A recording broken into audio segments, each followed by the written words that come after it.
Quero saudar a todos com a paz do Senhor Jesus, agradecer essa oportunidade que o Senhor Deus tem nos dado para podermos verbalizar a sua palavra a todos que ouvem e a todos que necessitam da santa palavra de Deus. Eu quero agradecer nosso irmão Roberval, nosso irmão Marcelo, ao pastor do ministério, pastor Orlando, um grande homem de Deus, que tem nos concedido algumas oportunidades para poder falar da palavra do Senhor. Estou grato a esses irmãos e todos aqueles que oram e intercedem pelo nosso ministério. Louvo a Deus por esta oportunidade, porque antes sabíamos que não éramos ninguém, mas o Senhor hoje nos dá a oportunidade de falar a sua palavra. Eu quero ler um texto que está em Êxodo, capítulo 1, versículo de número 16 e no versículo de número 17. Eu quero deixar somente 2 versículos para a nossa meditação. Êxodo, capítulo de número 1 e no versículo de número 16 e 17. Diz assim a palavra do Senhor: quando servides de parteira as hebreias, examinai se for filho, matai-os, mas se for filha, que viva. Versículo 17. As parteiras, porém, temeram a Deus, e não fizeram como lhe ordenara o rei do Egito. Antes, deixaram viver os meninos. Meus amados irmãos, em rápidas palavras, eu quero meditar com todos aqueles que ouvem esta palavra nesta tarde. Eu quero falar acerca de família, aquilo que é o futuro da nossa nação. Quando falamos em família, estamos citando vidas que do qual o adversário da nossa alma, nos dias que vivemos, tem destruído. Quando falamos acerca de família, eu começo a meditar em um mandatório que foi dado pelo um rei do Egito. Esse rei, um homem mau, usado pelo inimigo da nossa alma, ele determina um mandatório a 2 parteiras. A Bíblia fala que ele começa a observar a força do povo hebreu, o povo escolhido, o povo de Deus. E a Bíblia relata, pois, que ele, tendo essa observação, no capítulo 1, ele chama os seus aliados e começa a dizer: vamos destruir toda a nação hebreia, porque eles são fortes. Observaste as mulheres hebreias, são diferentes que as mulheres egípcias. As mulheres hebreias dão os seus filhos, dão os seus partos, e logo após estão trabalhando, efetuando os seus trabalhos aos seus maridos. Observe as mulheres egípcias, elas são frágeis, sensíveis. Isso fala de uma espiritualidade também, amados irmãos, de uma força, porque o povo de Deus, ele tem uma raiz mais firme, ele tem uma força mais singela.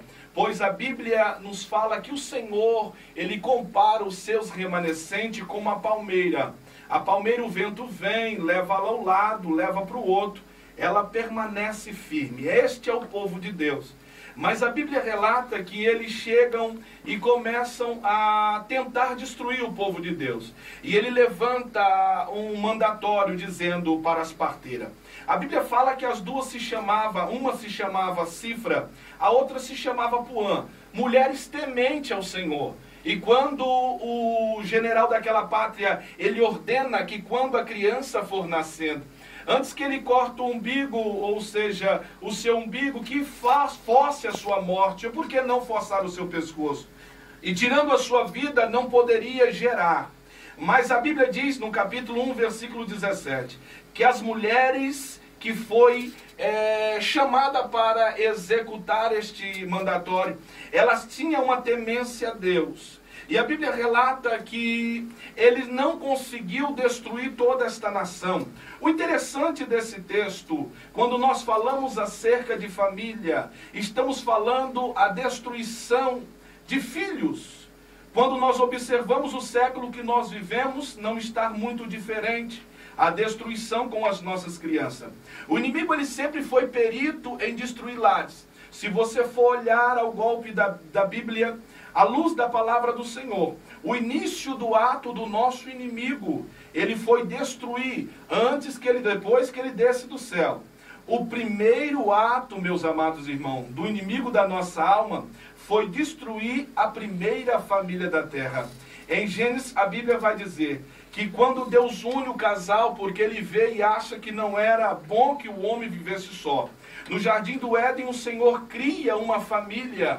E quando o Senhor cria, une num laço tão lindo, tão perfeito, que é o laço do matrimônio. O inimigo usado por uma serpente, ele entra para destruir aquela família. Quando você olha no livro de Êxodo um pouco à frente, ele vai tentar com o laço, usando um rei do Egito. Esse rei se chama Faraó. Ele vai querer destruir o laço familiar. Ele não para. Novo Testamento, a Bíblia fala em Mateus capítulo de número 2, no versículo de número 13, nasce o Redentor, nasce o libertador da terra. Neste texto que ora lemos, nós vemos que nasce o Redentor do Velho Testamento. Moisés nasceria e o inimigo usando a vida de Faraó, queria destruir a vida de Moisés e daquelas crianças. Quando no Novo Testamento o Filho de Deus nasce, há uma ordem, esse rei já é diferente, mandado por Herodes, para destruir toda criança abaixo de 2 anos. No capítulo 2 de Mateus, versículo de número 13, o Senhor envia o seu anjo e diz para o teu servo José, José, pega a sua criança, leva, foge para o Egito, porque levanta agora um rei com a grande fúria, e este rei quer matar as crianças. A Bíblia relata que José, ouvindo a voz de Deus, ele pega a sua criança com a sua esposa Maria, e ele foge, e o rei começa a destruir todas as crianças. E quando o rei morre, ele recebe uma palavra dizendo do mesmo anjo, José, volte, porque aquele que queria matar a sua criança ou destruir a sua família não vive mais. O que eu quero dizer para os irmãos nos dias em que nós vivemos? Segundo algumas pesquisas, o século 21 está um dos séculos mais difíceis de servir a Deus sobre a terra. Nós observamos que nem o século XV, onde Martim Lutero, ele levanta com uma grande reforma e ele consegue sair de uma grande tradição demoníaca e dificultosa, nós observamos que nem tanto naquela época está difícil como hoje. É pesquisas que são verídicas, sinceras e reais, que no século 21 está tão difícil de servir a Deus. Quando eu olho esse texto do Velho Testamento, em Êxodo capítulo 1, e eu vou para o Novo Testamento, Mateus capítulo 2, eu vejo 2 famílias desesperadas, a ponto de ser destruída, até mesmo começando pelos seus filhos. Mas hoje, queridos irmãos, há uma atualidade, uma facilidade, onde o inimigo da nossa alma, ele vai atuar com muita camuflagem, e com muita esperteza, porque sabemos e às vezes achamos que o inimigo, ele é bobo, ele é até mesmo um ser que podemos decretar que ele é falido. Sim, em um aspecto sim, mas em outro nós vejamos que a sua sabedoria é grande. Mas pastor, quem sabe que o Senhor está dando ênfase ao trabalho de Lúcifer? Jamais. Eu estou querendo enfatizar para nós cristãos que Lúcifer, ele não é bobo. A Bíblia relata que Jesus Cristo, ele aparece em sua glória para João na ilha de Pátimo. O mesmo João que agora encontra com Jesus, foi o mesmo João que teve uma experiência ao colocar o seu rosto no peito de Jesus e chorar. João, ele vê Jesus Cristo sendo dilacerado, sofrendo, humilhado, cuspido, a um sofrimento de morte de cruz. Os anos se passam, mesmo João que viu o sofrimento, ele vai ver Jesus sendo triunfado em Apocalipse. Mas no capítulo 1, a manifestação de Cristo não foi uma manifestação que João viu de um sofrimento, de uma humilhação. João agora ele vê, depois de alguns anos, ele vê Jesus Cristo sendo glorificado pelo seu Pai. E a Bíblia vai relatar que a visão de João não foi Jesus Cristo sendo chicoteado. Ele viu, diz a Bíblia, Jesus com seus cabelos brancos como a lã. os seus olhos como chama de fogo, os seus pés como de um latão reluzente. Mas a Bíblia vai relatar que os seus cabelos, ele vai falar de uma sabedoria, de um conhecimento. Pois a Bíblia relata que João viu ele glorificado com todo o seu conhecimento e todo o seu entendimento. Quando vemos agora o ato maligno e maléfico que está sendo atuado e que foi atuado no século passado, e que hoje não é diferente, nós observamos, pois, que Lúcifer, ele é mais velho que a nascença de Cristo sobre a sua dispensação da carne. Lúcifer, ele é mais velho que Gênesis ao criar-se a família. Quando falamos de idade, estamos falando de quem vive mais, estamos falando de sabedoria. Então, Lúcifer, ele tem entendimento e ele sabe, ele não é bobo. Então nós vemos hoje, por que eu faço todo este arrodeio?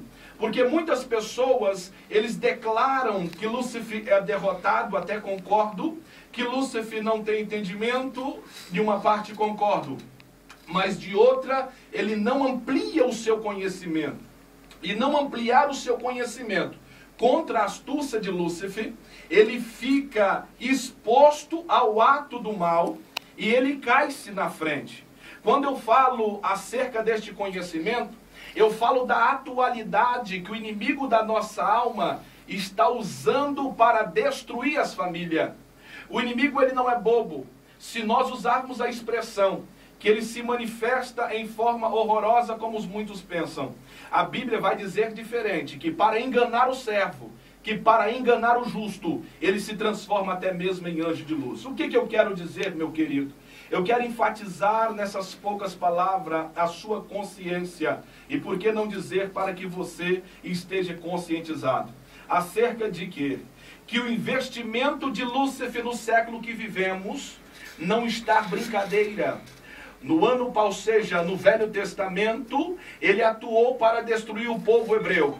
No Novo Testamento, ele luta para destruir as crianças judias. Nos dias que nós vivemos, há um demônio para destruir também a nossa família. E por que não dizer que o foco ou pivô usado do Velho Testamento foi Faraó?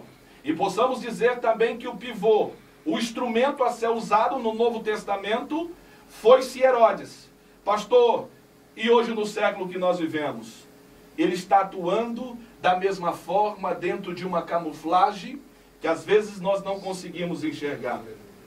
Eu quero falar acerca de uma destruição em que nós vivemos e observamos e vemos, mas não entendemos.